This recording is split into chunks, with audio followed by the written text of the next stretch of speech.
নরসিংদীর ৪টি ইউনিয়নের লক্ষাধিক মানুষের চলাচলের একমাত্র মাধ্যম বালুয়াঘাট বাজার সেতুটি এখন মৃত্যুর ফাঁদ। দিনের পর দিন সংস্কার না হওয়ায় এখন তা ঝুঁকিপূর্ণ হয়ে উঠেছে। সেতুটি দ্রুত সংস্কার না করলে বড় ধরনের দুর্ঘটনার আশঙ্কা করছেন স্থানীয়রা। নরসিংদী প্রতিনিধি মোহাম্মদ মোর্শেদ শাহরিয়ারের পাঠানো তথ্য ও চিত্রে বিস্তারিত জানাচ্ছেন আবরার মাহি। দীর্ঘদিন সংস্কারের অভাবে নরসিংদীর নজরপুর, করিমপুর, আলোকবালি ও চর দিঘলদির চলাচলের একমাত্র সেতুটির রেলিং ভেঙে ধসে পড়ছে। পাটাতন ভেঙে অনেক জায়গায় এখন নড়বড়ে। অটো বা গাড়ি উঠলেই কাঁপতে শুরু করে পুরো সেতুটি।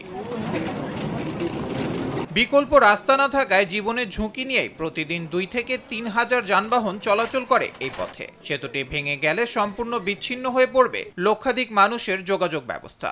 ব্রিজটা গাড়ি চলাচল করলে অনেক ঝাঁকুনি হয়, কাঁপে। কোন সময় যে ভাঙ্গা পড়ে তা কোন ঠিক ঠিকানা নাই, হঠাৎ দুর্ঘটনা হতে পারে। প্রায় প্রতিদিনই দেখা যায় কোনো না কোনো দুর্ঘটনার ভোগান্তি ভুগতেছে।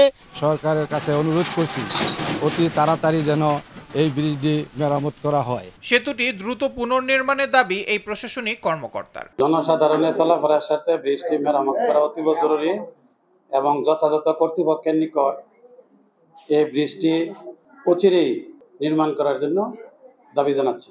এ বিষয়ে মন্ত্রণালয়ের অনুমোদন পেলে দ্রুত ব্যবস্থা নেওয়া হবে বলে জানান নির্বাহী প্রকৌশলী মোহাম্মদ রেজাই রাব্বি। নজরপুরে যে সেতুটি রয়েছে সেটি অত্যন্ত জরাজীর্ণ। দরপত্রটি অনুমোদনের অপেক্ষায় মন্ত্রণালয় রয়েছে। যদি আমরা অনুমোদন পাই তাহলে দ্রুততম সময়ের মধ্যে কাজ শুরু করতে পারি। দ্রুতই যেন সেতুটি পুনর্নির্মাণ করা হয় এমনটাই দাবি এলাকাবাসীর। আবরার মাহি, RTV।